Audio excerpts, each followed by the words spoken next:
what we're going to do today is examine 3 specific cases that we have in our modern day context and how Christians, first of all, disagree on their perspective, but how they get there. So take us through the first one. Yeah, so as we jump under the hood, we're talking about these 3 things that we know people get mad at, right? And we know that good conversations are difficult to have with each other. And the first one that we're talking about is illegal immigration specifically. And the reason we want to touch on this is because it's important to remember that there's a clear violation of some law happening here, but we have to determine, is the violation of that law worse than, equal to, or better than, right, the violation of the law of God or whatever that is. And so when we talk about the mission of the church on earth, some people talk about, like, the idea here is earth is obviously not just America, right? And so as people who are citizens of the kingdom of heaven, we ask ourselves the question, who is my neighbor? Right? Who is the person that I'm called to love? And from an image of God perspective, the idea is love of neighbor clearly extends beyond borders. And we see all types of different examples of this that occur between God and his conversation specifically with Israel about how they're supposed to treat the foreigner, people who are not from their nation. And so the heavenly citizenship has implications over how we fulfill our responsibilities on earth. And this especially becomes true when you look at the stats that kind of bore this out, right? In the United States, roughly 1 in 10 evangelicals in 2007 were evangelicals who were immigrants themselves or their children were immigrants. And by 2014, that number had risen as high as 16%. So clearly, right, we're several years later, so that number's probably higher now. So the reality becomes we're looking at an issue or a conversation where it's like 1 in 5 immigrants is our brother. Yeah. Who clearly claims the same, even not just like they're Anglican or they're Catholic or they're Baptist or like pretend Christian or whatever. Like these are people that are within the biggest strand of Christianity in America in evangelicalism. And so it's like out of that 1 out of 5, certainly out of that 20%-ish, some of those people are not going to be legal residents. So what do we do with that, right? Like isn't our purpose to love them even though, you know, they're not necessarily supposed to be part of the discussion here? Yeah, that is super interesting. I didn't know that stat before today. Like, think about that. 1 in 5 people.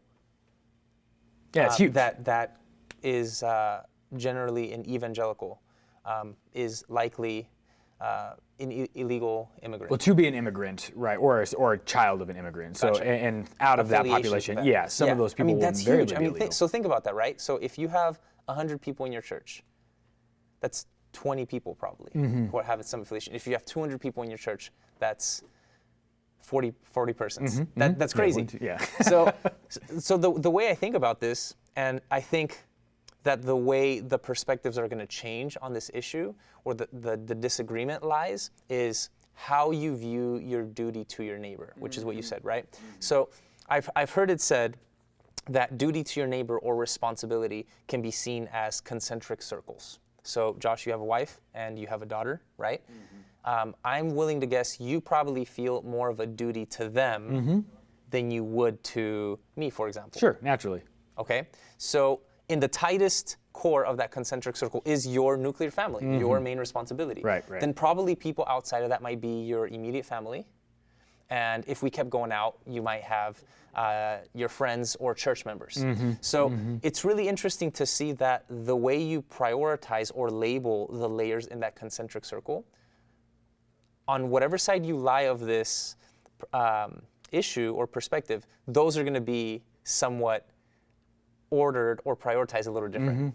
Because on the other hand, right, the other perspective is, well, we can, given that love of neighbor and love of God is supremely important, it's the sum of all the law, right? Right, yeah. Given that, in the real world, you need order, you need borders to be able to steward the resources that God gave us to actually take care of the people we have here. So I've also heard it said, well, hold on, are you then suggesting that love of God suggests or means that to love one people group means I cannot love others if we cannot provide sufficient resources for Americans? Right. Whether that be, I don't know, veterans or people who need jobs or housing or all sorts of like complex economic and social issues. Are we then suggesting, this perspective would ask, that to love a specific group means I have to not love another group? Right.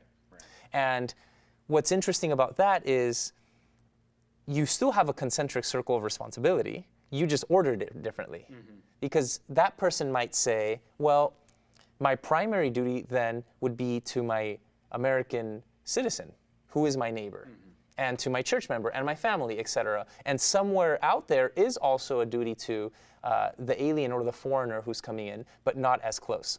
And so, what do you think? What do you think are some of the dividing lines here of how people choose to order these? Is it arbitrary, or how do we get there? I think there's always going to be some cultural inculcation that happens here in some type of discussion, particularly around rhetoric, right? And in the church's response, we have a propensity to take one of two lines of discussion, and one of them kind of centers around like heavenly citizenship, being in the world, not of the world, so not making some type of prioritization based on somebody who either looks like me, right? Like there's a specific directive to act against tribalism, meaning like I am more likely to resonate with somebody who's white than I am with somebody who's brown skin, but like because of like I look like them, they look like me, I understand, there's some understood inherent similarity there. And the call of the believer is actually to rise above that nature or idea and realize that as people who are all created in the image of God, the thing that binds us together is what Christ did for us on the cross. And if that becomes your directive there, if that's kind of like your main marching orders, as it were, then that probably influences you more to lean towards the idea of maybe being lax on illegal immigration or figuring out ways to just help people and not just simply kind of saying like, well, you're here illegally, see you later, bud, or whatever that might, however that might present itself. No, that's really good. That's really good, because part of the narrative of the gospel, particularly in the New Testament, is how the other, whatever other means, right? Not just ethnicity, but someone who's not in your tribe, quote unquote.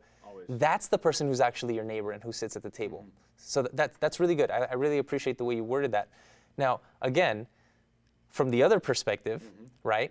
And it was funny, I was just reading from an Old Testament scholar, and that's kind of my guild, where I spend most of my time and study is in the Old Testament. And a lot of posts that I've seen that are more pro-immigration are going to quote from the Old Testament. Hey, this is how you're supposed to treat your neighbor. This is how you're supposed to treat the foreigner. Well, I was reading this article the other day of a scholar who was actually kind of digging into some of the Hebrew and the literature in the Old Testament about this. And there's a distinction that he points out between someone who's more like a traveler, who's passing by. Itinerant, right? Yeah, and somebody who's actually trying to integrate into society. And he was pointing out how this distinction is actually significant in terms of being a prescription or an indicative for, that just corresponds one-to-one to any society. And it's not that neat. Like, there's still borders in the Old Testament. There's still rules for society.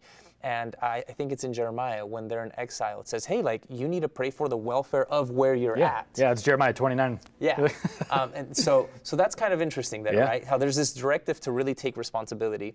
And so as we move on to the second case, I think what we have here is, one, no matter what side you land on this, you're prioritizing in some way concentric circles of moral duty to a neighbor. Yeah, I mean, nobody's neutral on that. No, you can't be. You can't be. There has to be. I mean, even when you read through different parts of like Nehemiah, right? Like when people are married to foreigners, they're still expected to kick their foreigner wives out or whatever it is. And so it's like there is some discussion or at least tension within the Hebrew scriptures about like duty to the nation to which you belong there. And so it's messy, right? It's messy to say the least. It really is.